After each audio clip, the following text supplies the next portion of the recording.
Hello everyone, welcome to any classes. I hope you all are doing well. तो इस video में आपके सामने ले जा रहा हूँ क्लास 11th के इस सेशन का फर्स्ट वीडियो, जो कि रहने वाला है आपके चैप्टर 1 सेट्स का, या सेट थ्योरी आप उसको कहते हैं। उससे रिलेटेड मैं पूरा का पूरा कंसेप्ट एक ही वीडियो में आपके सामने लेकर आया हूँ। तो मेक श्योर करिएगा आपको सारा का सारा वीडियो देखना है, क्योंकि अगर आप कोई भी पार्ट स्किप कर देंगे तो वो आपका डाउट जो है वो क्लियर नहीं हो पाएगा, अगर आपके मन में कोई डाउट है रिलेटेड टू सेट थ्योरी। ठीक है, क्योंकि मैंने बोला पूरे का पूरा मैं चैप्टर यहाँ पे कवर करूंगा, तो वीडियो काफ़ी लेंथी रहने वाला है। मेक श्योर करिएगा आप सारा का सारा जो भी मटेरियल मैं आपको ये जो पीडीएफ में शो कर रहा हूँ स्लाइड्स में, ये आपको सारा पेन डाउन करना है। और अगर आपको फिर भी कोई दिक्कत आती है, आप लास्ट में मुझे कमेंट सेक्शन में मेंशन कर दीजिए after watching this whole video. ठीक है, so without wasting any further time we will start now. हम लोग सेट को स्टार्ट करेंगे, और सेट का सबसे पहला टॉपिक हमारे पास डेफिनेशन से आता है कि सेट एक्चुअली होता क्या है। तो सेट हमारे पास होता है, it's a collection of well defined objects. अब आपके मन में होगा ये कलेक्शन होती क्या है। कलेक्शन होती है जब हम किसी भी चीज़ों को हम लोग क्या करते हैं, एक्यूमुलेट करते हैं, तो उसको हम कलेक्शन बोलते हैं। ठीक है, अब कलेक्शन ऐसी वैसी नहीं होनी चाहिए, ये वेल डिफाइन होनी चाहिए। अब वेल डिफाइन का मतलब क्या होता है, मान लीजिए मैंने आपको और आपके दोस्त को मैंने आपके और आपके दोस्त को भेजा क्लास 11th में और बोला कि जो भी आपको इंटेलिजेंट स्टूडेंट्स लगते हैं उनकी लिस्ट बना के लाओ। अब बहुत ज़्यादा चांसेस है कि आपके दोस्त की लिस्ट और आपकी लिस्ट दोनों की दोनों मैच नहीं करेगी, और क्योंकि जब लिस्ट मैच नहीं कर रही है तो दोनों की कलेक्शन को हम वेल डिफाइन नहीं कहेंगे। नेक्स्ट टाइम मैंने दोनों को दोबारा से भेजा और मैंने बोला क्लास 11th में जो भी स्टूडेंट्स हैं सबकी लिस्ट बना के लाओ। तो इस बार 99 क्या 100% चांसेस ये रहेंगे कि दोनों की जो लिस्ट होगी वो एग्जैक्टली मैच करेगी। तो इस टाइम जो हम कह सकते हैं कि दोनों की कलेक्शन क्या है, वेल डिफाइन है। दैट मीन्स दोनों की लिस्ट को हम लोग क्या कह सकते हैं, सेट कह सकते हैं। तो आई होप ये डिफरेंस आपको क्लियर हो चुका होगा कि वेल डिफाइन का मतलब होता क्या है। वेल डिफाइन का मतलब वो होता है जब आपके मिलता है। ठीक है, जब भी आपके पास फेवरेटिज्म नहीं आता है तो उसको हम वेल डिफाइन कहते हैं। ठीक है, अब याद रखिए सेट को हमेशा किससे डिनोट किया जाता है, सेट को हमेशा कैपिटल लेटर से डिनोट करते हैं। तो याद रखिए सेट को हमेशा कैपिटल लेटर से डिनोट करते हैं। तो मैं यहाँ पे कोई भी लेटर यूज़ कर सकता हूँ, A B C D E F G, जो मर्जी आपका मन आए। और यहाँ पे देखिए जो सेट के अंदर जो ब्रैकेट्स यूज़ करते हैं हम लोग, सबसे पहले ये याद रखिए करली ब्रैकेट्स यूज़ करने हैं, और जिसके बीच में लिखे जाते हैं उनको बोलते हैं मेंबर्स। और याद रखिए सेट्स के मेंबर्स को हम लोग बोलते हैं एलिमेंट्स। तो दैट मीन्स यहाँ पे जो 1 और 2 है इनको हम बोलेंगे मेंबर्स, मतलब एलिमेंट्स ऑफ सेट ए। ठीक है, चलिए नेक्स्ट स्लाइड की तरफ बढ़ता हूं मैं। ठीक है, अब यहाँ पे हमारा सिंपल सा क्वेश्चन आता है, पूछता है कि which of the followings are set, कौन कौन से सेट है और कौन कौन से सेट नहीं है। तो मैंने सिंपल सी बात की, जहाँ पे भी आपको फेवरेटिज्म नजर आती है, मतलब जहाँ पे भी आपको एक पर्सनल इंटरेस्ट नजर आता है, उसको हम सेट कभी नहीं कहते। तो फर्स्ट में आता है collection of most dangerous animals on अर्थ। तो देख लीजिए सबके लिए ये लिस्ट जो होगी मोस्ट डेंजरस एनिमल्स की लिस्ट, वो सबके लिए अलग अलग बनेगी, इसलिए हम लोग उसको सेट नहीं कहेंगे। तो मैं सिंपली लिख दूंगा नॉट सेट। तो यहाँ लिख देता हूँ मैं not set, not a set. ठीक है, next collection of students of class 11th। अगर मैं किसी को भेजूंगा क्लास 11th के स्टूडेंट्स की लिस्ट बनाने के लिए आपके स्कूल की, तो सबकी सेम आएगी, तो yes it is a set. तो उसको सेट लिखेंगे क्योंकि वेल डिफाइंड कलेक्शन है। Next letters of word mathematics. अब मैथमेटिक्स के लेटर के वर्ड सब बोलेंगे METHEIC, ऐसा ही आएगा। तो देखिए सबके लेटर सेम आएंगे, तो इसलिए हम लोग उसको सेट बोलेंगे। नेक्स्ट चीज़ आती है आपके पास collection of animals on earth. देख लीजिए एनिमल्स जो भी अर्थ में होंगे वो कलेक्शन जो होगी सबकी क्या आएगी, सेम ही आएगी, क्योंकि यहाँ पे मैंने फेवरेटिज्म का वर्ड कोई भी नहीं लगाया, तो इसलिए अगेन ये भी हमारे पास सेट आएगा। लेकिन जो फाइनली जो हमारे पास आता है part number E, intelligent students of class 11th। देखिए यहाँ पे फेवरेटिज्म वर्ड आ गया इंटेलिजेंट, तो ये सेट कभी भी नहीं हो सकता है। तो याद रखिए जहाँ पे भी आपके पास फेवरेटिज्म वर्ड आ जाता है उसको हम सेट कभी भी नहीं कहते हैं।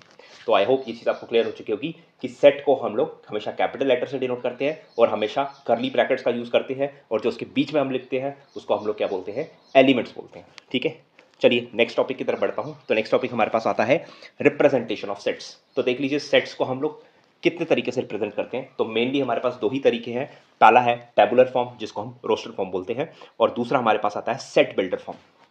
लेकिन इससे बताने से पहले मैं आपको यहाँ पे साइड में कुछ मेंशन कर देता हूँ कि हमारे पास बहुत सारे सेट्स ऐसे होते हैं, बहुत सारे लेटर्स ऐसे होते हैं जो स्पेशली डेडिकेट किए हमने किसी को। जैसे W जहाँ पे लिख दिया उसका मतलब हो जाएगा होल नंबर्स का सेट।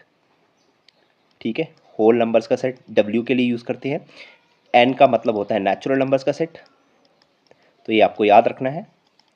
और Z का मतलब होता है इंटीजर्स का सेट, और Q का मतलब होता है रैशनल नंबर्स का सेट,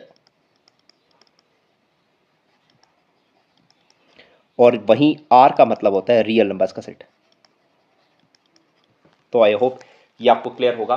देखिए हम सेट्स के लिए कोई भी लेटर यूज़ कर सकते हैं, बट स्पेशली हमने कुछ के लिए हमने स्पेसिफिक लेटर्स यूज़ किए हैं। जैसे हमें होल नंबर जहाँ पे भी लिखना है हम W यूज़ करेंगे, नेचुरल नंबर यूज़ करना है तो वहाँ पे N लिखेंगे, इंटीजर्स के लिए हम Z लिखेंगे, Q के लिए रैशनल लिखेंगे और R के लिए रियल लिखेंगे। ठीक है, याद रखिए रियल्स को हम R पे डिनोट करते हैं। तो देख लीजिए जब भी आप रिप्रेजेंटेशन सेट की सीधा डायरेक्टली एलिमेंट्स लिख देते हैं और उनको सेपरेट कर देते हैं कॉमा से, तो उसको बोलते हैं टेबुलर फॉर्म। तो यहाँ पे देख लीजिए हमने एलिमेंट्स जो लिखे हैं वो डायरेक्टली लिख दिए हैं यहाँ पे। ठीक है, ये एलिमेंट्स 1 2 4 8 16 32 है। इसी तरह से 1 4 9 16 25 और 36 है। अगर यहाँ पे ध्यान से देखूँ तो इनको मैं टेबुलर फॉर्म से roster form set builder form में कन्वर्ट करता हूँ। तो पहला तो देख लीजिए सिंपल सी बात है, यहाँ पे ये 2 की सारी पावर से 2 की पावर 0 1 होती है, 2 की पावर 1 2 होती है, 2 की पावर 2 4 होती है, 2 की पावर 4 8 होती है, 2 की पावर 2 की पावर 3 8 होती है, 2 की पावर 4 16 होती है और 2 की पावर 5 32 होती है। तो देख लीजिए इसकी पावर चेंज करती जा रही है, इसलिए मैंने लिखा है 2 की पावर x, और जो x है वो 0 से स्टार्ट हो रहा है, तो आप यहाँ पे w भी यूज़ कर सकते हैं या इंटीजर भी यूज़ कर सकते हैं। And x is greater than equal to 0 और लेस देन इक्वल टू 5। ठीक है, तो आप यहाँ पे क्या करेंगे, यहाँ पे आप -1 से लेके, आप ज़रूरी नहीं है यही लिखना है, आप यहाँ पे ये भी लिख सकते हो x is greater then -1 and less than 6, क्योंकि हमें -1 से बड़ा इंटीजर 0 होता है और 6 से छोटा इंटीजर 5 होता है। तो आपको 1 से लेके 5 तक ही यूज़ करनी है। नेक्स्ट में पैटर्न पहचानी है, तो देख लीजिए अगेन ये पहला जो है वो 1 का स्क्वायर है, 2 का स्क्वायर है, 3 का स्क्वायर है, 4 का स्क्वायर है, 5 का स्क्वायर है, 6 का स्क्वायर है। सो दैट मीन्स यहाँ पे मैं लिख सकता हूँ क्या आ जाएगा, नीचे वाला लेटर चेंज हो रहा है तो जो लेटर चेंज होता है उसके लिए स्क्वायर डालते हैं। इस डॉट को याद रखिए हमेशा, क्या बोलते हैं हम लोग, इस डॉट को बोलते हैं सच दैट आगे लिखा हुआ है x जो है वो क्या आ रहा है आपके पास, नेचुरल नंबर आ रहा है। कहाँ से स्टार्ट हो रहा है, 1 से स्टार्ट हो रहा है, तो आप लिख सकते हो x is a natural number and x is less than equal to 6। हम लोग 6 तक ही यूज़ कर रहे हैं। अब यहाँ पे इक्वल टू 1 लगाने की ज़रूरत आपको नहीं है, क्योंकि आपको पता ही है नेचुरल नंबर 1 से ही स्टार्ट होते हैं। तो देख लीजिए जब भी हम स्टेटमेंट की फॉर्म में लिखते हैं तो इसको हम लोग बोलते हैं क्या, इसको हम बोलते हैं सेट बिल्डर फॉर्म, और जब हम डायरेक्टली एलिमेंट्स लिख देते हैं तो उसको बोलते हैं हम लोग टेबुलर फॉर्म या फिर रोस्टर फॉर्म। तो आई होप ये चीज़ आपको क्लियर हो चुकी होगी। बढ़ते हैं नेक्स्ट स्लाइड की तरफ। तो नेक्स्ट स्लाइड हमारे पास कहती है कि टाइप्स ऑफ सेट। तो सेट हमारे पास कितने टाइप्स के होते हैं, तो सबसे पहला सिंपल सा है फाइनाइट सेट। तो फाइनाइट सेट क्या होता है, जिसके मेंबर्स आपके पास फाइनाइट होते हैं, जिसका आपको लास्ट एलिमेंट पता होता है। एग्जांपल में देख सकते हैं, पहली सेट में आपको लास्ट एलिमेंट सीधा सीधा पता है 10 है, दूसरी सेट में भी लास्ट एलिमेंट पता है 4, तो इसको हम लोग फाइनाइट सेट कहते हैं। ठीक है, और इनफाइनाइट सेट क्या होते हैं, जिसका लास्ट एलिमेंट हमें नहीं मालूम होता है। जैसे कि आप एग्जांपल में देख सकते हैं, पहली सेट का लास्ट एलिमेंट भी हमें नहीं मालूम और दूसरी सेट का भी लास्ट एलिमेंट हमें नहीं मालूम है। नेक्स्ट हमारे पास आता है नल सेट, वॉइड सेट या फिर एम्प्टी सेट। इसको 3 नामों से जाना जाता है। डिनोट हम याद रखिए इसको फाई से डिनोट करते हैं, जिसको लिखते हैं इस तरह से। ये एंगल्स के लिए भी यूज़ करेंगे, आपको फिजिक्स और मैथ्स में काफ़ी ज़्यादा यूज़ होने को मिल जाएगा। अब यहाँ पे देख लीजिए मैंने लिखा a is equals to X such that X is odd multiple of 2। अब याद रखिए ऑड मल्टीपल ऑफ 2 तो कोई होता नहीं है, तो इसलिए a की वैल्यू हमारे पास यहाँ पे 5 हो जाएगी। नेक्स्ट इसी तरह b देखिए, b is equals to X such that X is a prime number other than 2। तो देखिए प्राइम नंबर अदर देन 2 कोई नहीं होता, तो इसलिए b इक्वल टू ये क्या आ जाएगा हमारे पास 5 आ जाएगा। ठीक है, तो आई होप नल सेट आपको क्लियर हो चुका होगा, ऐसा सेट जिसके अंदर कोई भी एलिमेंट नहीं आता है। Next singleton set. Singleton set क्या होता है, जैसे कि नाम बता रहा है सिंगल एलिमेंट, जिसमें एक ही एलिमेंट होगा उसको हम सिंगलटन सेट कहते हैं। एग्जांपल के तौर में x such that X is a prime number, कैसा, इवन प्राइम नंबर, तो a की वैल्यू से 2 आएगी। इसी तरह आप और भी बना सकते हो, b is equal to X such that X is natural number less than natural number less than 1। तो याद रखिए 1 से छोटा नेचुरल नंबर भी कोई नहीं होता, तो इसलिए b की वैल्यू भी क्या आ जाएगी, सॉरी लेस देन 2 कर लीजिए, क्योंकि मैं सिंगलटन की बात कर रहा हूँ, तो एक ही नंबर आएगा आपके पास, तो यहाँ पे 1 ही आएगा फिर से। ठीक है, तो आई होप ये सिंगलटन सेट का कंसेप्ट भी आपको क्लियर हो चुका होगा। नेक्स्ट बढ़ते हैं अगली स्लाइड पे, इक्विवेलेंट सेट्स। तो इक्विवेलेंट सेट्स याद रखिए ऐसे सेट्स जिसमें नंबर ऑफ एलिमेंट्स क्या होते हैं हमारे पास सेम होते हैं। तो देख लीजिए 2 सेट्स हमारे पास a और b है, इसमें देख लीजिए a में भी 2 एलिमेंट्स है, b में भी 2 एलिमेंट्स है, तो लिखते कैसे, इसको लिखते हैं n ब्रैकेट में a, जिसका मतलब होता है number of elements in set a, जो कि हो जाएंगे हमारे पास 2, और इसी तरह से यहाँ पे भी number of elements in set b वो भी हो जाएंगे 2। ठीक है, अब यहाँ पे एलिमेंट्स जब सेम नहीं होते हैं तो हम इनको इक्विवेलेंट्स कहते हैं। Just number of element same है लेकिन जो उनके बीच के एलिमेंट्स है वो सेम नहीं है, तो उसको सिर्फ इक्विवेलेंट सेट्स बोलते हैं। नेक्स्ट इक्वल सेट्स क्या होते हैं, इक्वल सेट्स वो सेट्स होते हैं जो इक्विवेलेंट सेट्स होने के साथ साथ जिसके सारे एलिमेंट्स क्या होते हैं, दोनों सेट्स के सेम होते हैं। तो देख सकते हैं आप a का एलिमेंट 1 आ रहा है तो यहाँ पे भी 1 आ रहा है, 2 आ रहा है तो यहाँ पे भी 2 आ रहा है, 3 आ रहा है तो यहाँ पे भी 3 आ रहा है, इसी तरह दोनों में 4 भी आ रहा है। कोई भी ऐसा एलिमेंट नहीं है जो दोनों में सेम नहीं है, तो इसलिए हमने सीधा कह दिया a इक्वल टू b। तो याद रखिए, जब दोनों एलिमेंट्स के नंबर ऑफ एलिमेंट्स सेम होते हैं और सारे के सारे एलिमेंट्स एक दूसरे के साथ मैच करते हैं तो उसको हम इक्वल सेट्स कह देते हैं। नेक्स्ट आता है हमारे पास डिसजॉइंट सेट्स। तो डिसजॉइंट सेट्स जैसे कि नाम ही बता रहा है, डिसजॉइंट सेट्स ऐसे सेट्स होते हैं जिनमें कुछ भी कॉमन नहीं होता है। तो देख लीजिए ए और बी में कुछ भी कॉमन नहीं है तो इनको हम डिसजॉइंट सेट कहेंगे। अब याद रखिए, डिसजॉइंट सेट्स को सबसे पहले हम सर्कल से डिनोट करते हैं, और क्योंकि ये डिसजॉइंट सेट्स हैं तो इनकी जो सर्कल है वो इंटरसेक्ट नहीं करेगी। अगर इनमें कुछ कॉमन होता तो इनकी जो सर्कल्स है वो इंटरसेक्ट करती, लेकिन कब? लेकिन अगर सेट्स डिसजॉइंट नहीं होते, अगर इसमें कॉमन एलिमेंट होता, अगर इनमें कॉमन एलिमेंट होगा तब ये इंटरसेक्ट करेगी, अदरवाइज इंटरसेक्ट नहीं करेगी। तो ये याद रखिए आप, ठीक है। आई होप ये चीज़ आपको क्लियर हो चुकी होगी कि जब भी हमारे पास सेट के क्या होते हैं, कॉमन एलिमेंट होते हैं तो क्या करते हैं, वो इंटरसेक्ट करती है, और अगर कॉमन एलिमेंट नहीं होते तो वो इंटरसेक्ट नहीं करती है।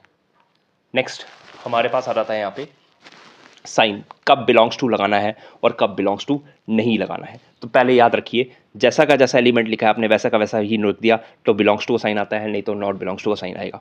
ठीक है, तो देख लीजिए 1 ए को बिलोंग करता है, बिल्कुल सही। देख लीजिए जैसा 1 लिखा हुआ है, इस ब्रैकेट्स को छोड़ के, ये वाली ब्रैकेट्स को छोड़ के, ये जो लास्ट में है इनको छोड़ के जैसा एलिमेंट लिखा है वैसा का वैसा लिख दिया तो याद रखिए बिलोंग्स टू का साइन आता है हमेशा। 7 बिलोंग्स टू ए, बिल्कुल सही लिखा है। ठीक है, इसी तरह 2 बिलोंग्स टू ए, बिल्कुल सही है। Next 3 does not belongs to A. अब ऐसा गलत क्यों हुआ? क्योंकि देख लीजिए 3 के पास प्रोटेक्शन थी और यहाँ पे 3 के पास प्रोटेक्शन हमने नहीं दे रखी है, तो इसलिए बिल्कुल सही है। 3 बिलोंग नहीं कर रहा ए को, जबकि 3 जैसा था, देखो 3 के साथ अपने पास खुद की प्रोटेक्शन है तो 3 वैसा का वैसे आएगा, तभी बिल्कुल सही है। तो याद रखिए ये कोई क्वेश्चन नहीं है, ये आपके लिए रिजल्ट्स दे रखे हैं मैंने ऊपर से रिलेटेड। नेक्स्ट 4 ए में नहीं आ रहा है क्योंकि 4 जो है उसका पेयर बना हुआ है 5 के साथ, मतलब 4 जहाँ पे भी जाएगा 5 उसके साथ आ जाएगा, नहीं तो दोनों में से कोई भी नहीं जाएगा। तो इसलिए 5 भी अकेला नहीं जा सकता और 4 भी अकेला नहीं जा सकता, तो ये भी दोनों बिल्कुल सही है। और अगर 4 और 5 दोनों जाएंगे तो इकट्ठे जाएंगे, बिलोंग्स टू ए आएगा। और यह ब्रैकेट यहाँ पे क्यों आ रही है? क्योंकि इनके पास पहले से खुद की ब्रैकेट थी। तो आई होप क्लियर हो चुका होगा। बिलोंग्स टू का साइन कब आता है? जब भी जैसा भी एलिमेंट सेट के अंदर दे रखा है आपने वैसा का वैसा लिख दिया तो हमेशा बिलोंग्स टू का साइन आएगा, नहीं तो बिलोंग्स टू का साइन नहीं आएगा। तो आई होप ये चीज़ क्लियर हो चुकी होगी।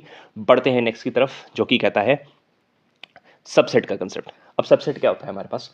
जब एक सेट कंप्लीटली फिट हो जाए दूसरे सेट के अंदर, मतलब कि if one set is contained in B तो उसको हम लोग बोलते हैं सबसेट।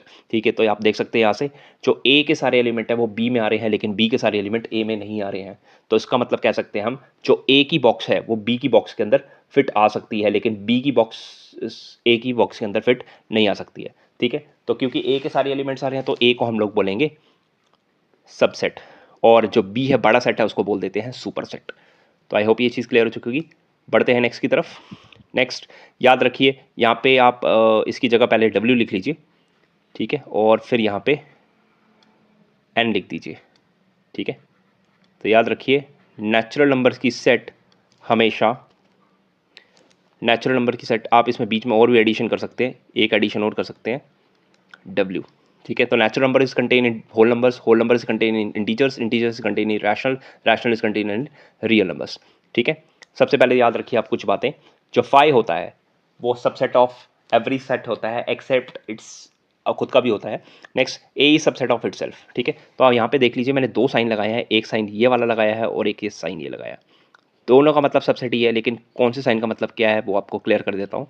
तो इसका मतलब होता है प्रॉपर सबसेट, ये साइन का मतलब होता है प्रॉपर सबसेट, और यहाँ पे जो ये साइड लगाया है इसको बोलते हैं इम्प्रॉपर सबसेट, इम्प्रॉपर सबसेट। तो आई होप दोनों चीज़ें क्लियर होगी। प्रॉपर का मतलब होता है कि वो सबसेट जो होगा वो मेन सेट के बराबर नहीं होगा, लेकिन जो इम्प्रॉपर होता है वो मेन सेट के बराबर भी हो सकता है। तो याद रखिए 5 जो होता है वो एवरी सबसेट ऑफ इट्स, हर एक सेट का सबसेट होता है। Next every set is a subset of itself, ये भी याद रखना है।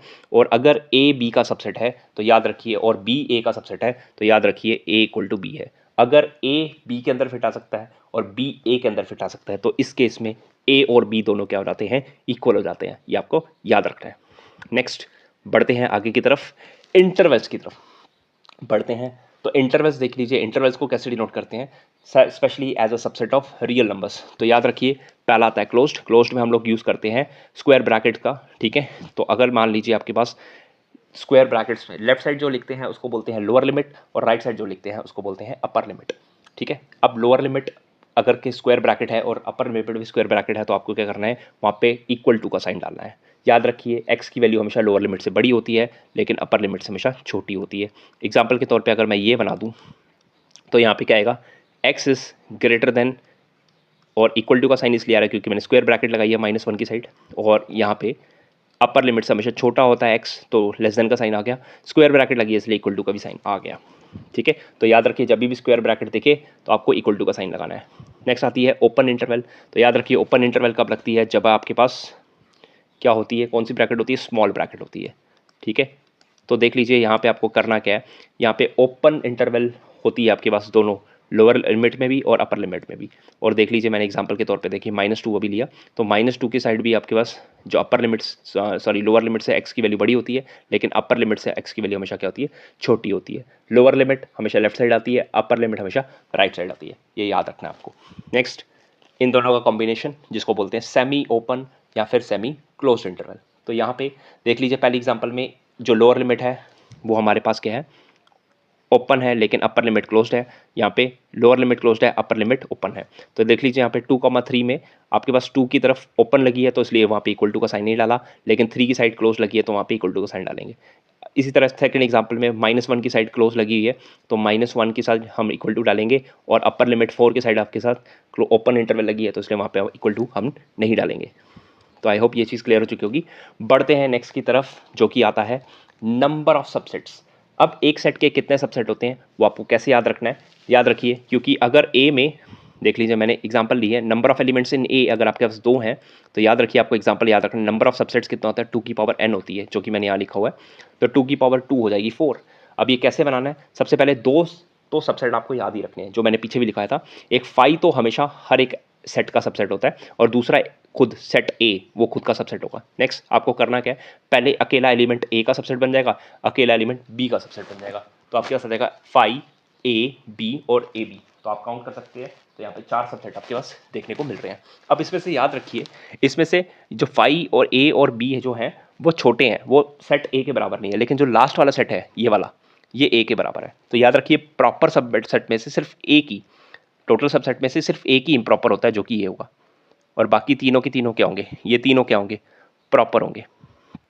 ठीक है, तो मतलब 4 में से 3 आपके प्रॉपर होंगे और एक जो होगा वो इम्प्रॉपर होगा। तो याद रखना इम्प्रॉपर कौन सा होता है, जो सेट के बराबर होता है, ऐसा सबसेट जो सेट के बराबर होता है उसको इम्प्रॉपर बोलते हैं। नेक्स्ट आता है पावर सेट के बारे में हम लोग ध्यान रखेंगे। अब पावर सेट क्या होता है, मान लीजिए ए में 3 एलिमेंट्स आ रहे हैं 1 2 3, ठीक है, तो इसमें टोटल सबसेट कितने बनेंगे, 2 की पावर 3, और मैंने बनाए कैसे 5 1 2 3 फिर 1 2 1 3 2 3 और 1 2 3 बना दिया। इसमें से 8 में से प्रॉपर हो जाएंगे 7 और इम्प्रॉपर हो जाएगा 1, ठीक है, जो कि 1 2 3 है जो सेट ए के बराबर है। अब याद रखिए इन सारे सबसेट को अगर मैं एक सबसेट के अंदर पुट कर दूं तो उसको बोलेंगे, उस जो सेट को बोलेंगे उसको बोलेंगे पावर सेट। तो याद रखिए पावर सेट क्या होता है, डिनोट किससे करते हैं, पी में P ऑफ ए लिखना पड़ेगा, P ब्रैकेट ए लिखना पड़ेगा। This is not your probability, आप याद रखिए ये प्रोबेबिलिटी नहीं है, ठीक है, इसको प्रोबेबिलिटी नहीं बोलते since we are dealing with sets. तो ये है पावर सेट ऑफ ए, ठीक है। नेक्स्ट चीज याद रखनी है, अगर x ए में आ रहा है तो याद रखिए जो ये सबसेट होगा ये वाला, ये ए का सबसेट बन जाएगा, लेकिन यही जो सबसेट होगा ये पावर सेट में क्या करेगा, बिलोंग करेगा। एग्जाम्पल के तौर पे यही क्वेश्चन ले लेता हूं, ध्यान से देखिए 1 ए में आ रहा है, बिल्कुल सही, 1 ए का सबसेट है, बिल्कुल सही, लेकिन यही सबसेट जो होगा ये बिलोंग करेगा पावर सेट ऑफ ए में। तो आई होप ये चीज़ क्लियर हो चुकी है, क्योंकि देख लो यहाँ पे 1 जैसा था वैसा उठा के लिख दिया तो इसलिए बिलोंग्स टू का साइन आया, ठीक है। तो ये चीज़ ध्यान रखनी है, पावर सेट आपके सिलेबस में नहीं है, डिलीट हो चुका है एनसीईआरटी बुक से, लेकिन ये थोड़ा सा आइडिया था जो मुझे आपको देना था तो मैंने यहाँ पे दे दिया, ठीक है। चलिए पढ़ते हैं नेक्स्ट की तरफ। नेक्स्ट टॉपिक ट्रू और फॉल्स। तो देख लीजिए इससे रिलेटेड ही मैंने आपके पास क्वेश्चन लाए हैं जैसा था। अब देख लीजिए 1 इज सबसेट ऑफ ए, बिल्कुल गलत लिखा हुआ है, क्योंकि मैंने बोला था सबसेट लिखते समय याद रखना एक ब्रैकेट आपको खुद से लगानी होती है। नेक्स्ट जैसा था वैसा ही लिख दिया तो बिलोंग्स टू का साइन आता है, बिल्कुल सही है, तो ट्रू आ जाएगा। नेक्स्ट 1 लिखा जैसा था वैसा लिख दिया लेकिन एक ब्रैकेट लगा दी तो इसलिए ये सबसेट बन जाएगा, बिल्कुल सही है। नेक्स्ट 2 बिलोंग्स टू ए, बिल्कुल जैसा 2 लिखा था सेट के अंदर वैसा ही लिख दिया तो इसलिए ट्रू हो जाएगा यहाँ पे। Next 2 is subset of it, नहीं भाई जैसा 2 लिखा था उसके ऊपर एक और प्रोटेक्शन लगा के लिखा जाए, एक और ब्रैकेट लगा के लिखा जाए तो ही वो सबसेट बनता है, इसलिए फॉल्स हो जाएगा। नेक्स्ट 2 जैसा लिखा था उसके ऊपर एक और ब्रैकेट लगा दी, अब ये बिल्कुल ट्रू हो जाएगा। नेक्स्ट 3,4 जैसा था वैसा ही लिख दिया और बिलोंग्स टू का साइन डाल दिया तो इसलिए ट्रू हो जाएगा।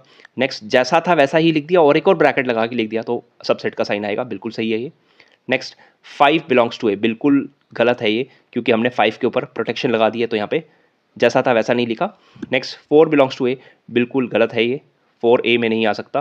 क्यों? क्योंकि 4 का जो पेयर है वो ऑलरेडी किसके साथ बना हुआ है, 4 की जोड़ी बनी हुई है 3 के साथ, तो वो अकेला नहीं जाएगा। नेक्स्ट 5 इज सबसेट ऑफ ए, बिल्कुल सही।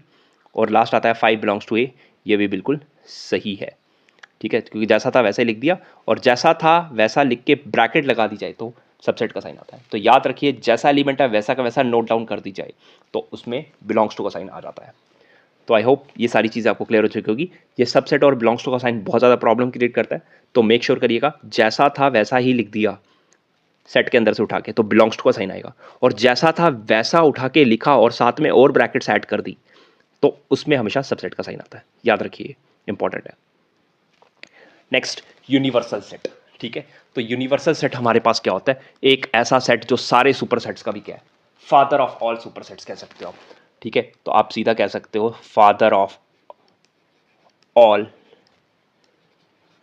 सेट्स, या you can say God father of all sets, ठीक है। सबसे बड़ा सेट, इससे बड़ा सेट कोई होता ही नहीं है। अब याद रखिए यूनिवर्सल सेट को हमेशा वेन डायग्राम में हम लोग डिनोट करते हैं किससे, रेक्टेंगल से। तो रेक्टेंगल से डिनोट किया जाता है इसको, जबकि सेट्स को नॉर्मली सर्कल से डिनोट किया जाता है। और याद रखिए कोई भी सेट हो वो हमेशा यूनिवर्सल सेट का क्या बनेगा, सबसेट ही बनेगा। नेक्स्ट कुछ वेन डायग्राम्स हम देख लेते हैं। सबसेट में याद रखिए क्योंकि ए इज कंटेन इन बी है तो ए की सर्कल छोटी आएगी और बी की सर्कल आपके पास बड़ी आ जाएगी। ये सेट ए है और ये सेट बी है, ठीक है। नेक्स्ट इंटरसेक्टिंग सेट क्या होते हैं, जो जिनमें कुछ ना कुछ कॉमन होता है। तो यहाँ पे देख सकते हो ई और एफ में सिमिलरली आपको देख सकते हो 2 कॉमन मिल रहा है हमें, तो इसलिए इंटरसेक्ट कर रही है।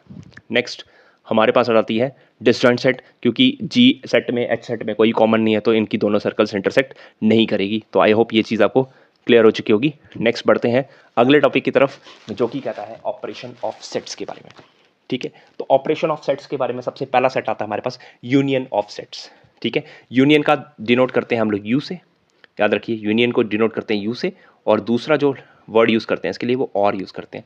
तो ए और बी और ए यूनियन बी, अगर ए की वैल्यू 1 2 है और बी की वैल्यू आपके पास सेट की वैल्यू 2 7 8 है तो ए यूनियन बी या ए और बी का मतलब क्या होता है कि ए और बी में जो भी सेट्स आ रहे हैं सारे लिख दो। लेकिन याद रखिए कोई भी एलिमेंट 2 बार रिपीट हो रहा है तो उसको एक ही बार लिखना है, क्योंकि सेट की डेफिनेशन कहती है वेल डिफाइंड ऑब्जेक्ट्स, ठीक है। तो इसका मतलब ए यूनियन बी की वेन डायग्राम होती है। ये सारा एरिया, जो भी एरिया ए में आ रहा है, जो भी एरिया बी में आ रहा है, वो सारा का सारा कहलाता है ए यूनियन बी, ठीक है। तो आई होप ये चीज़ क्लियर हो चुकी होगी, ए यूनियन बी किसको बोलते हैं हम लोग। नेक्स्ट याद रखिए अगर ए बी का सबसेट है तो ए यूनियन बी हमेशा बी के इक्वल आता है, ठीक है, ये याद रखिए आप। नेक्स्ट याद रखिए जो ए सबसेट है, जो ए का एरिया है वो ए यूनियन बी में आ रहा है तो उसका सबसेट बन जाएगा, और बी का जो एरिया है वो ए यूनियन बी में आ रहा है तो बी भी उसका सबसेट बन जाएगा, ठीक है। तो ये था हमारा पहला ऑपरेशन ऑफ सेट्स जिसको हम कहते हैं union of sets. Next okay, second हमारे पास आता है इंटरसेक्शन ऑफ सेट्स। तो इंटरसेक्शन ऑफ सेट्स कहता है कि जो दोनों में कॉमन है। इंटरसेक्शन को डिनोट करते हैं यूनियन का ठीक उल्टा है, और दूसरा जो वर्ड यूज़ करते हैं इसके लिए वो यूज़ करते हैं एंड। तो यूनियन के लिए सॉरी इंटरसेक्शन के लिए हम लोग ये डाल देते हैं उल्टा यू या फिर एंड वर्ड डालते हैं, तो इसमें होता है कॉमन। तो देख लीजिए ए 1 2 है तो बी है 2 7 8, तो ए इंटरसेक्शन बी क्या हो जाएगा 2 हो जाएगा यहाँ पे, ठीक है। और मैंने बोला कॉमन एरिया को बोलते हैं ए इंटरसेक्शन बी, तो यहाँ पे कॉमन एरिया ये वाला है जिसको रेड कलर से शेड किया हुआ है, तो ये इसकी वेन डायग्राम होगी ये। नेक्स्ट आता है अगर ए बी का सबसेट है, याद रखिए अगर ए बी का सबसेट है तो ए इंटरसेक्शन बी में क्या आएगा, ए ही आएगा। इसका मैं एग्जांपल बता देता हूँ आपको। ये मान लीजिए बी है और ये ए है, तो ये रहा आपका ए और ये रहा आपका बी। तो ए और बी में अब कॉमन पार्ट किसका आएगा, सिर्फ ए का ही आएगा, इसलिए आंसर ए आया। नेक्स्ट आपको याद रखना है ए इंटरसेक्शन बी जो होता है वो ए का सबसेट होगा, इसी तरह ए इंटरसेक्शन बी जो होगा वो बी का सबसेट भी होता है, क्योंकि ए इंटरसेक्शन बी वाला एरिया ए के अंदर भी आ रहा है और ए इंटरसेक्शन बी वाला एरिया बी के अंदर भी आ रहा है, तो इसलिए उसका सबसेट बन जाएगा, ठीक है। नेक्स्ट बढ़ते हैं अगले ऑपरेशन की तरफ। इससे पहले एक और चीज़ रहेगी है third, A intersection B phi कब होता है, जब दोनों सेट्स क्या होंगे, डिसजॉइंट होंगे। अगर दोनों सेट डिसजॉइंट है तो उस केस में दोनों सेट के अंदर बीच में कोई भी कॉमन नहीं आएगा, ठीक है। नेक्स्ट आता है difference of sets. Difference of sets का मतलब क्या होता है, अगर मेरे पास एक सेट ए है और एक सेट बी है तो ए माइनस बी का मतलब क्या होगा, ए में से वो सारे एलिमेंट निकाल दो जो बी में आते हैं। ध्यान से मेरी बात सुनिए, ए में से सारे एलिमेंट वो निकाल दीजिए जो बी में आते हैं। अब ए में से वो एलिमेंट निकाल दो जो बी में आ रहा है, बी में कौन सा आ रहा है, 2 आ रहा है, तो वो 2 हट जाएगा, तो पीछे ए में जो एलिमेंट बचेगा वो आंसर हो जाएगा। सिमिलरली बी माइनस ए का मतलब क्या होता है, बी में से वो सारे गद्दार हटा दीजिए, बी के वो सारे गद्दार हटा दीजिए जो ए के साथ मिले हुए हैं। तो देखो बी में 2 3 7 आ रहा है, उसमें से कौन मिला हुआ है ए के साथ, 2 मिला हुआ है, तो 2 हटा दिया तो 3, 7 ये होंगे बी के सच्चे साथी। तो आप ऐसे याद रख सकते हैं कि बी माइनस ए का मतलब होता है बी में से वो सारे गद्दार हटा दो जो ए के साथ मिले हुए हैं, और सिमिलरली ए माइनस बी का मतलब क्या होता है, वो ए में से वो सारे गद्दार हटा दो जो बी में मिले हुए हैं। नेक्स्ट ए माइनस बी में का वेन डायग्राम में क्या होगा, वो एरिया जो सिर्फ ए में आ रहा है जो बी के साथ इंटरसेक्ट नहीं कर रहा है उसको ए माइनस बी बोलेंगे, और इसी तरह बी माइनस ए को बोलेंगे वो एरिया बी का जो ए के साथ इंटरसेक्ट नहीं कर रहा है उसको बी माइनस ए बोलेंगे। ठीक है, नेक्स्ट इसी के साथ हमारे पास एक टॉपिक आता है सिमेट्रिकल डिफरेंस। ठीक है, सिमेट्रिक डिफरेंस जो कि आपके पास सिमेट्रिक डिफरेंस या सिमेट्रिकल डिफरेंस बोलते हैं इसको। ठीक है, इसको डिनोट करते हैं ए, तो इसका मतलब होता है A minus B union B minus A. ठीक है, ये छोटा सा टॉपिक था, तो इस क्वेश्चन के लिए अगर a माइनस बी की वैल्यू निकालूं और b माइनस ए की वैल्यू निकालूं तो वो आंसर आता है 137। तो सिमेट्रिकल डिफरेंस का मतलब सिंपल सा आप कह सकते हैं कि जो कॉमन एरिया है उसको छोड़ के जो पीछे एलिमेंट्स जो भी बच रहे हैं हमारे पास वो सारे लिख देने हैं। जो एलिमेंट्स कॉमन नहीं है उसको छोड़ के जो पीछे जो भी बच गया ए और बी में एलिमेंट्स जो कॉमन नहीं थे, जो ए इंटरसेक्शन बी में आ रहे वो नहीं थे, उसको बोलते हैं हम सिमेट्रिक डिफरेंस। ठीक है, आई होप ये चीज़ क्लियर हो चुकी होगी। बढ़ते हैं नेक्स्ट टॉपिक की तरफ। सिमेट्रिक डिफरेंस वैसे आपके टॉपिक में नहीं है। ठीक है, तो कुछ नोट याद रखिए आप। सबसे पहले ए माइनस बी जो होता है वो ए का सबसेट होता है, वो आपको क्लियरली वेन डायग्राम से पता लग रहा है कि जो ए माइनस बी का एरिया है वो ए के अंदर आ रहा है, बी माइनस ए का एरिया भी बी के अंदर आ रहा है, तो इसलिए वो उसका सबसेट बन जाएगा। नेक्स्ट ए माइनस बी कभी भी बी माइनस ए के इक्वल नहीं होता, ये याद रखिए, और ए माइनस बी 5 के बराबर होगा कब और कब, लेकिन याद रखना है जब ए बी का सबसेट होगा। एग्जाम्पल के तौर पर अगर मैं ए को 1 2 ले लूँ और बी को 1 2 4 5 ले लूँ, तो यहाँ से आपको दिख रहा है जो ए जो है वो बी का सबसेट है, तो इस केस में आप ए में से वो सारे हटा दो जो बी में मिले हुए हैं, तो देख लीजिए कोई भी नहीं बच रहा, क्योंकि ए में जो 1 2 आ रहे हैं वो बी के साथ भी मिले हुए हैं, तो ए माइनस बी आपके पास इसमें 5 के बराबर हो जाएगा। तो आई होप ये चीज़ क्लियर हो चुकी होगी, और ये था आपका डिफरेंस ऑफ सेट वाला टॉपिक। नेक्स्ट कुछ लॉज आते हैं हमारे पास सेट ऑपरेशंस में। ठीक है, सबसे पहले कॉम्यूटेटिव लॉ। कॉम्यूटेटिव में दो ही सेट लिए जाते हैं, ए यूनियन बी, याद रखिए बी यूनियन के इक्वल होता है, इसी तरह ए इंटरसेक्शन बी भी बी इंटरसेक्शन ए के इक्वल होता है। नेक्स्ट हमारे पास एसोसिएटिव लॉज आते हैं। एसोसिएटिव में याद रखिए 3 सेट्स लेने होते हैं, और आपको याद रखिए 3 सेट्स में ये वाली प्रॉपर्टी लग सकती है, बहुत ज़्यादा सिंपल है, कुछ नहीं है। नेक्स्ट आती है डिस्ट्रीब्यूटिव, तो डिस्ट्रीब्यूटिव याद रखिए A union B intersection C होता है, A union B intersection A union C के बराबर, तो ये काफ़ी ज़्यादा यूज़ होते हैं आपके लास्ट, याद रखिए आप। इंडिपेंडेंट लॉ आते हैं हमारे पास, इंडिपेंडेंट लॉस आते हैं। सबसे पहले होता है ए यूनियन ए के बराबर होता है और इंटरसेक्शन बी ए के बराबर होता है। नेक्स्ट आता है आइडेंटिटी लॉस, याद रखिए ए और यूनियन यूनिवर्सल सेट में कॉमन ए होता है, ए और 5 में कॉमन 5 होता है, ए यूनियन यूनिवर्सल सेट हमेशा यूनिवर्सल सेट होता है, और ए और 5 में यूनियन हमेशा ए होता है। तो ये सिंपल सा वेन डायग्राम से आप कर सकते हैं। यूनियन का मतलब होता है दोनों को मिला के, दोनों को ऐड करके, ए और 5 को मिला के ए ही बनेगा। ठीक है, तो याद रखिए। नेक्स्ट हमारे पास आते हैं कॉम्प्लीमेंट ऑफ सेट्स। अब कॉम्प्लीमेंट्स का मतलब क्या होता है, सबसे पहले याद रखिए वो एरिया जो ए के अंदर नहीं आ रहा है। ठीक है, तो जब भी याद रखिए कॉम्प्लीमेंट की बात की जाएगी आपको यूनिवर्सल सेट हमेशा दिया जाएगा। आप किसी भी सेट का कॉम्प्लीमेंट तब तक नहीं निकाल सकते जब तक आपको यूनिवर्सल सेट नहीं मालूम हो। ठीक है, तो अब वेन डायग्राम देख लो, यहाँ पे यूनिवर्सल सेट आ गई रेक्टेंगल, ठीक है, और ए आ गई ये सर्कल। ठीक है, अब ए कॉम्प्लीमेंट का मतलब क्या होगा, वो सारा एरिया जो इस सर्कल के अंदर नहीं आ रहा है लेकिन यूनिवर्सल सेट के अंदर आ रहा है, तो जो मैंने शेड किया हुआ एरिया इसको बोलेंगे हम लोग क्या, ए का कॉम्प्लीमेंट।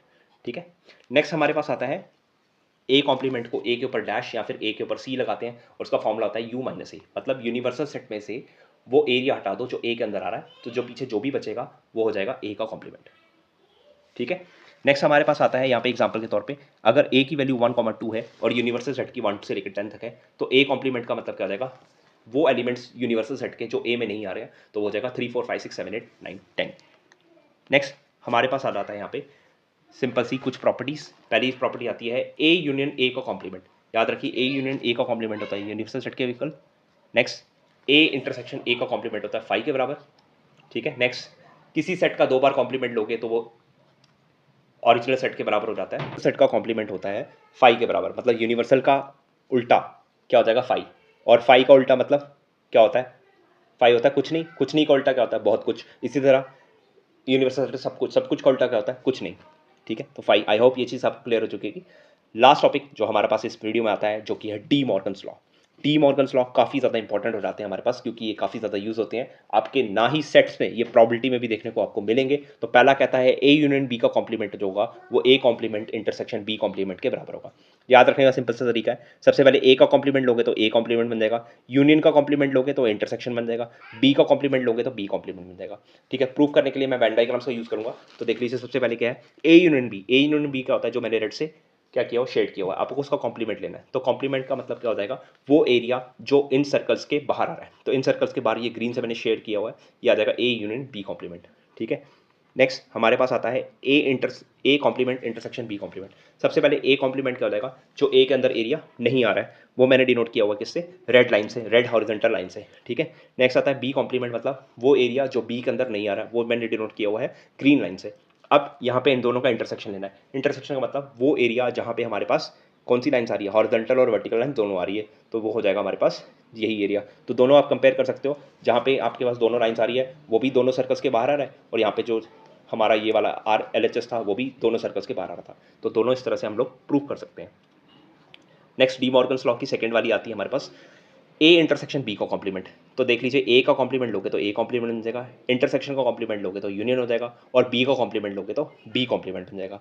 नेक्स्ट एलएचएस की बात करूँ यहाँ पे, तो ए इंटरसेक्शन बी होता है कॉमन रीजन, इसका कॉम्प्लीमेंट लेना मतलब इसको छोड़ के सारे एरिया हमारे पास आ जाएगा। ठीक है, तो ये बन जाएगी हमारी एलएचएस। आरएचएस में आते हैं, पहले ए का कॉम्प्लीमेंट निकालता हूँ, तो ए का कॉम्प्लीमेंट हो जाएगा जो ए के अंदर नहीं आ रहा है वो मैंने रेड हॉरिजॉन्टल लाइन से डिनोट किया हुआ है। नेक्स्ट आता है बी का कॉम्प्लीमेंट, मतलब जो बी के अंदर नहीं आ रहा है वो मैंने डिनोट किया हुआ है ग्रीन लाइन से। ठीक है, अब आपको इस दोनों का यूनियन लेना है। यूनियन का मतलब क्या, वो सारा एरिया जिसमें हॉरिजॉन्टल लाइन या फिर वर्टिकल लाइंस आ रही है वो सारा का सारा क्या हो जाएगा, A complement union B complement. तो आपको क्लियरली देख सकते हो कि दोनों में एक ही एरिया छूटा हुआ है, कौन सा वाला, ये कॉमन वाला, यहाँ पे भी छूटा हुआ है, देखो ये कॉमन वाला एरिया, यहाँ पे भी कॉमन एरिया छूटा है, बाकी सारा हमारा आंसर है। तो दोनों इक्वल हो गए। तो इस तरह से हमारे पास दोनों जो हमारे पास डी मॉर्गन्स लॉ है वो प्रूव हो चुके हैं यहाँ पे।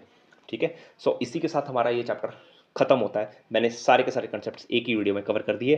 तो आई होप आपको सारी चीज़ें समझ आ गई, लेकिन फिर भी अगर आपको कोई डाउट है तो आप कमेंट सेक्शन में लिख सकते हैं, मैं ज़रूर कोशिश करूँगा आपके वो डाउट क्लियर करने की। ठीक है, तो अगर वीडियो पसंद आया, अगर आपने कुछ सीखा है तो वीडियो कर दीजिए अपने तरफ से एक लाइक, और अपने फ्रेंड्स के साथ ज़रूर शेयर कीजिए, और मेक श्योर करिएगा आपने ये सारा का सारा पेन डाउन किया हो, क्योंकि आपको बार बार ये वीडियो देखना ना पड़े। ठीक है, तो आपने पेन डाउन किया होगा तो आपको स्मॉल में, आपके शॉर्ट में एक नोट्स बन जाएंगे जो आपके लिए क्विक रिवीजन के लिए बहुत ज़्यादा इंपॉर्टेंट रहने वाले हैं। ठीक है, और अगर आप चैनल पे न्यू है तो चैनल को सब्सक्राइब कर सकते हैं और बेल आइकन को प्रेस कर सकते हैं, क्योंकि मैं कोशिश करूंगा कि मैं बाकी चैप्टर्स की भी आपको इसी तरह से वीडियोस प्रोवाइड कर सकूं, और ये भी कोशिश करूंगा कि सेट से रिलेटेड भी मैं कुछ एक्स्ट्रा क्वेश्चंस लेकर आऊँ अगले पार्ट में। ठीक है, सो इसी के साथ वीडियो को एंड अप करता हूँ मैं सेशन को। तो thanks for watching and have a good day. Thank you all.